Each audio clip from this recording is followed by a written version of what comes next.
Alright, what's going on, guys? Trev back again, here to bring you another video. This one's going to be doing my first review for The Walking Dead Season 6. This is for the season premiere, which is called First Time Again. Holy shit!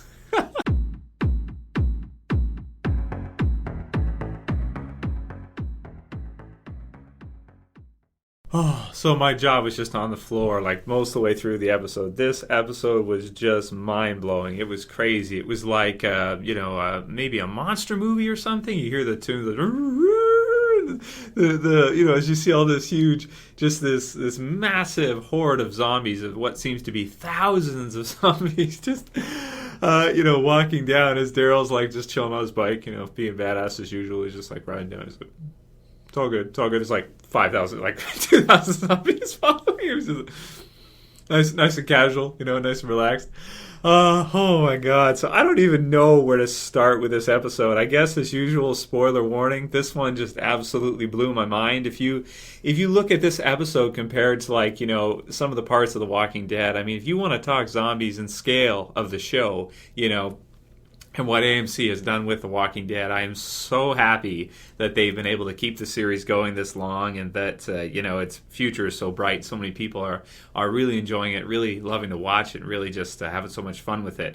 The scale of this episode was just humongous for a zombie apocalypse. I mean, they mixed in some CG, but they must have made 2,000 zombies or something for filming. I mean, I cannot even imagine how much work this must have been. Now I know why we didn't get that many zombies early on in Fear the Walking Dead. They were clearly all in the original Walking Dead until the final episode. AMC's team was busy, making like a bazillion zombies. So that was just crazy. And I also love the writing, because this is something that's new for the TV series. They've actually taken the comic book series, and I think they've improved it. They've improved the idea, because you have Alexandria, where it's like, how are these people still alive? How do you have guys like Carter and just a lot of these people here, maybe Reg and some of the others, that honestly probably have not even killed a single zombie this entire time? We get the sense that Carter has never killed a zombie, which is absolute insanity if you think about the time, that they're in the zombie apocalypse, that you have so many characters that have just never actually had to defend themselves against even one zombie, even an old decayed one. Forget about, a fresh turned, just died one. So, man, this was really well written, where you have the canyon. You have this spot where they really haven't visited yet. They haven't gone to, because they never really go there. And it explains as to why the people of Alexandria have been able to survive, because all these zombies have just been aimlessly just, walking, because they don't, they have no reckless abandon. They do not look out for their own well-being. Zombies will just walk into things. They will walk into doors and scratch things, and they'll just go to wherever they go. Very simplistic, even less or even more simplistic than like a cat or a dog or something. They're just boom, they'll just walk right down and fall right in, and you have this huge canyon that's just full of them in a truck that's kind of blocking it, or a couple. Man, that was just quite the sight. The CG was good for the most part when they had to use it, but I really loved how much how many zombies they actually did make, because they used it very minimally. They used it when they kind of had to show a scale, but for the most part, we're looking at, people in zombie makeup, like thousands, just absolutely insane, man. So I love the writing. I thought that was a great idea to have that. So that it explains why the people of Alexandria are able to still make it. Because otherwise, in the comic book series, I always felt that was a little bit weird. It's like, how are these people still here, after all this time? Well, in the comic book series, they were a little tougher than they are in the TV series, a little weaker in the TV series version, especially with guys like Carter and that. So, man, they really mixed this episode up really well. Of course, it was extended, but we had a lot of mix of kind of, we had the slower parts, or the dialogue and the kind of emotional moments, which you have to care about your characters in The Walking Dead, in any show, really. Any drama anyway.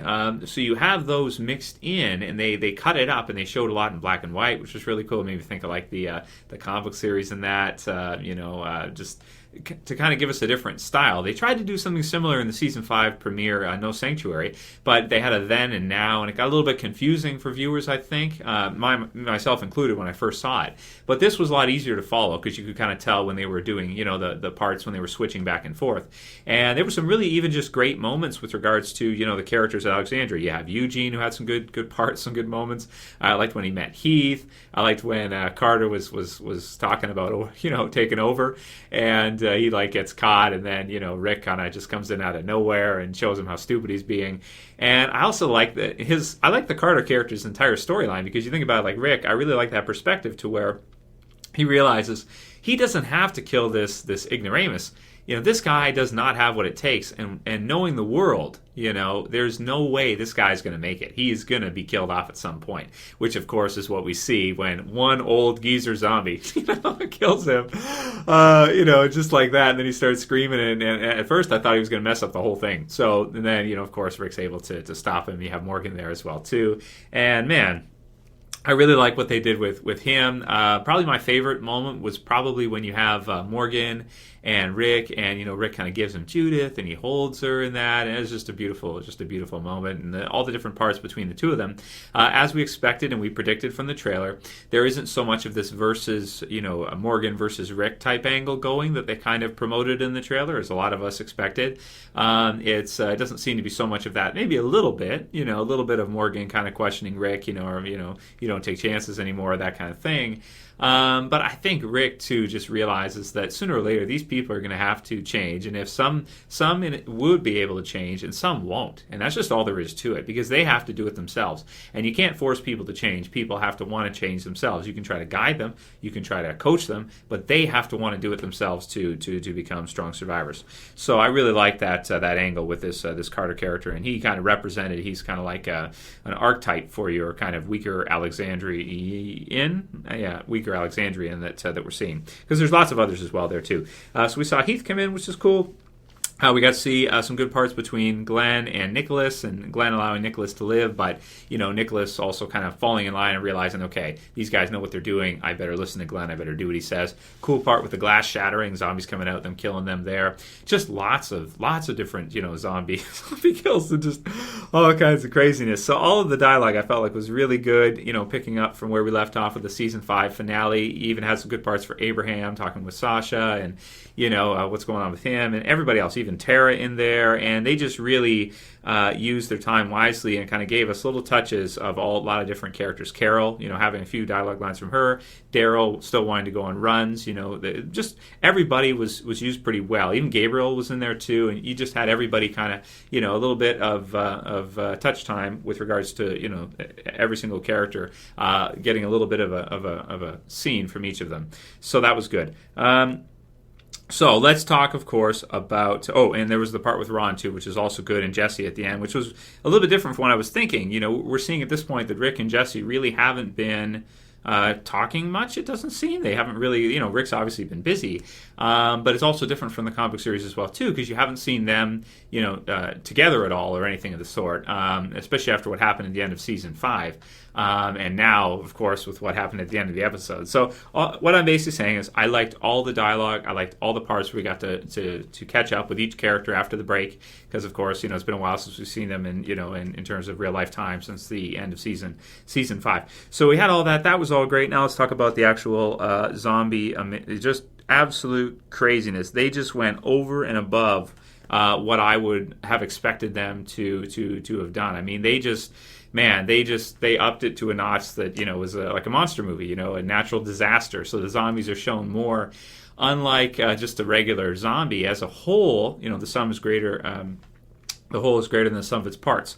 As a whole, you're dealing with a force of nature. You're dealing with a tidal wave. You're dealing with a flood of zombies that are just coming through. Just something totally new and crazy that we've seen some things like that, like back in season 4, where you had the car that got stuck on the zombie bodies and they had to kind of ditch. But we've never seen anything like this. So I think it was just written really well. It was great. It was a good idea. And of course, Rick is right too, that if they just let it go and they just try to forget about it, block it out like it's not there, eventually, those the zombies are going to get out, and they're going to, a lot of them the entire thing could find their way to it. So of course they didn't expect that we have somebody, we don't know yet who, because it's a cliffhanger for the episode, which was another great thing about the episode. Great start to the season to lead the season off. Somebody seems to be, putting off a huge horn. It sounds to me like a truck horn or something. So as we saw in season 5 near the end there, of course, with the wolves, I'm assuming maybe the wolves have been kind of spying or watching, what the Alexandrians have been up to. We know they know about them, and could potentially have been kind of biding their time, watching, waiting for the right time, figuring out what the Alexandrians are trying to do by seeing this humongous amount of zombies there themselves. And then when the time came, when they're waiting, and when Rick and the group actually did it without them realizing, the wolves actually put it through a wrench in their plan, as it was working perfectly aside from Carter. And now it seems like maybe they're at the gates, just slamming on the horn or something, all the way through to get all the zombies. I also love the zoom out scene at the end where they all start just flowing towards. So man, absolutely crazy, absolutely incredible episode. I don't know for a premiere how I could give this anything except for like a perfect 10 out of 10. I like the sound. It was like a movie, like I said. I like the black and white effects.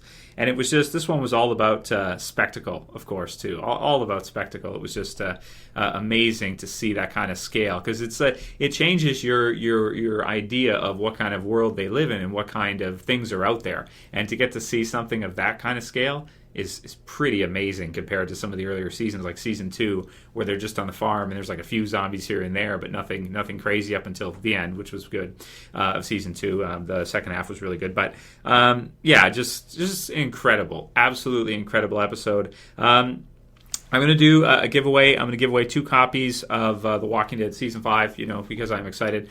They can be either Blu-ray or DVD, depending on whoever wins. It's a random giveaway. You can enter in the comments below. 2 rules. You got to be subscribed, and you have to leave a comment below. Just let's do in this one what your favorite scene was. So write your favorite scene below. Be subscribed. I will check, and that's all you have to do to enter. At the end of this week, before episode 2 airs, I'll go ahead and select 2 people random from the comments, and then give out a couple copies of season 5. Unless you already have it, then I could just give you cash or something. It's up to whoever wins. So there's that. Let's see. I think that's basically all I want to say about the premiere. I mean, it was amazing. It was cool to see Morgan there. Great dialogue and everything. Love the sound, and just basically a perfect premiere. I mean, definitely lived up to the hype. Absolutely insane, crazy, and it just fit so well. It just made so much sense for the whole situation to see that many zombies in this canyon.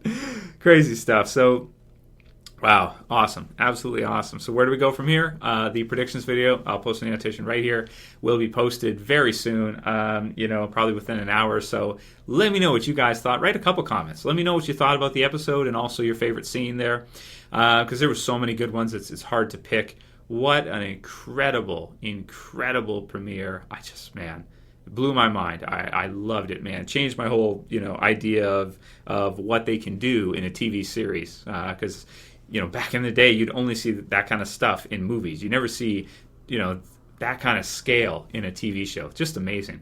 So write your comments below, guys, and do me a favor, all my friends, everybody who's subscribed, if you wouldn't mind, please thumb up this video. I do appreciate if you wouldn't mind thumbing it up.